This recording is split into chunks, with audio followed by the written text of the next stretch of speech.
بسم اللہ الرحمن الرحیم۔ السلام علیکم میرے پیارے دوستوں، ایک گاؤں میں ایک باپردہ خاتون رہتی تھی جن کی ڈیمانڈ تھی کہ شادی اسی سے کرے گی جو انہیں باپردہ رکھے گا۔ ایک نوجوان اس شرط پر نکاح کے لیے رضامند ہو جاتا ہے، دونوں کی شادی ہو جاتی ہے۔ وقت گزرتا رہتا ہے یہاں تک کہ ایک بیٹا ہو جاتا ہے۔ ایک دن شوہر کہتا ہے کہ میں سارا دن کھیتوں میں کام کرتا ہوں، کھانے کے لیے مجھے گھر آنا پڑتا ہے۔ جیسے وقت کا ضیاع ہوتا ہے تم مجھے کھانا کھیتوں میں پہنچا دیا کرو۔ بیوی راضی ہو جاتی ہے۔ وقت گزرنے کے ساتھ ساتھ ایک اور بیٹا ہو جاتا ہے جس پر شوہر کہتا ہے کہ اب گزارا مشکل ہے، تمہیں میرے ساتھ کھیتوں میں ہاتھ بٹانا پڑے گا۔ یوں وہ باپردگی سے نیم پردے تک پہنچ جاتی ہے اور تیسرے بیٹے کی پیدائش پر اس کا شوہر مکمل بے پردگی تک لے آتا ہے۔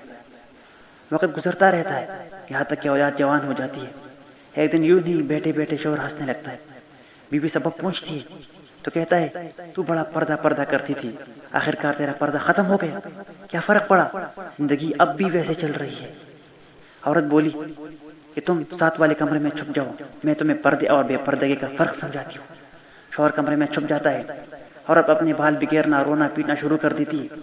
پہلے بڑا بیٹا آتا ہے، رونے کا سبب پوچھتا ہے، کہتی ہے تیرے باپ نے مارا ہے۔ بڑا بیٹا ماں کو سمجھاتا ہے، اگر مارا ہے تو کوئی بات نہیں امی، وہ آپ سے محبت بھی تو کرتے ہیں، آپ کا خیال رکھتے ہیں۔ وہ سمجھا بجھا کے چلا جاتا ہے۔ عورت پھر سے رونے کی ایکٹنگ کرتی ہے اور درمیانہ بیٹا آ جاتا ہے تو پوچھتا ہے ماں کس نے مارا ہے؟ تو بولے تمہارے باپ نے مارا ہے۔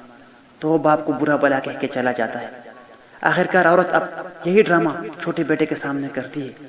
چھوٹا بیٹا تو غصے سے آگ بگولا ہو جاتا ہے اور زور زور سے گالی بکتے ہوئے ڈنڈا اٹھاتا ہے اور کہتا ہے کہ ابھی باپ کی خبر لیتا ہوں۔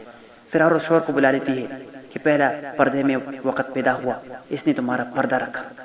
دوسرا نیم پردے کے زمانے میں پیدا ہوا تو اس نے تمہاری آدھی لاج رکھی، جبکہ تیسرا مکمل بے پردگی کے زمانے میں ہوا تو مکمل طور پر تیرا عزت کا پردہ اتار گیا۔ پردہ عورت کی فطری تقاضا ہے جو خالق مرد وزن کی طرف سے قاعدہ بھی ہے، جس کی بے شمار حکمتیں خالق بھی جانتا ہے، اور یہ دنیاوی قاعدہ بھی ہے۔ اگر آپ کی کسی مشین کو چلانے کے لیے کمپنی کی ہدایت چھوڑ کر عقل چلانے کی کوشش کریں گے تو مشین کی بربادی یقینی ہے۔ یہی وجہ ہے کہ جو لوگ مغربی دنیا پہ تجربہ عورت کی آزادی کر چکے ہیں، ان سے پوچھو کہ آج وہاں ریپ کا تناسب کیا ہے، ان کے معاشرے میں ماں بہن بیوی بیٹی کا کیا مقام ہے، اور پھر وہاں کی اولادیں اپنے والدین کے ساتھ کیا سلوک کرتی ہے، یہ بھی کسی سے پوشیدہ نہیں۔ اور مشرق اور مشرقی معاشرہ میں آج بھی ماں بہن بیوی بیٹی کو کیا مقام حاصل ہے، اور وہ ہماری معاشرے میں عورت کس قدر محفوظ ہے یہ بتانے کی ضرورت نہیں۔ اور جس قدر ماں باپ اپنی بچوں کی تربیت اسلامی اصول کے مطابق کرتی ہے